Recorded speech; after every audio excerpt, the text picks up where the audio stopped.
სოფლის მეურნეობის მინისტრის მოადგილე და პროექტების მართვის სააგენტოს დირექტორი შპს პიუნიკ ჯორჯია საქმიანობას გაეცნენ. პიუნიკ ჯორჯია კასპის რაიონის სოფელ მეტეხში უკვე 1 წელია მეფრინველობას ეწევა. შეღავათიანი აგროკრედიტის მეშვეობით საწარმო ორჯერ გაფართოვდა და ამჟამად ფერმაში 20,000 ფრთა ფრინველია. მათ იმპორტი უნგრეთიდან ხორციელდება, თუმცა როგორც საწარმოს ხელმძღვანელები აღნიშნავენ, სახელმწიფოსგან ხელშეწყობის შემთხვევაში იმპორტირებული პროდუქციის ადგილობრივი ჩანაცვლებას შეძლებენ.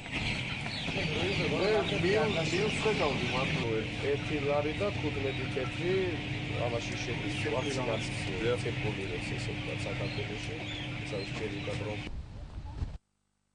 გაიხსნა ახალი მეფრინველეობის ფერმა, რომელიც დიდწილად ჩაანაცვლებს იმპორტს და დაასაქმებს ათეულობით ადგილობრივ მოსახლეს. მეწარმემ აიღო მილიონი ლარი დააფუძნა ახალი კომპანია და დაიწყო უკვე პროდუქციის წარმოება. ჩვენმა კომპანიამ შპს პიუნიკ ჯორჯიამ აიღო შეღავათიანი აგროკრედიტი, რომელმაც მოგვცა ჩვენ საშუალება, რომ ადგილობრივი წარმოება განვავითაროთ, ჩავანაცვლოთ იმპორტირებული ქათმის ხორცი. ასეთი საწარმოები უკვე ფინანსდება შეღავათიანი აგროკრედიტის ფარგლებში.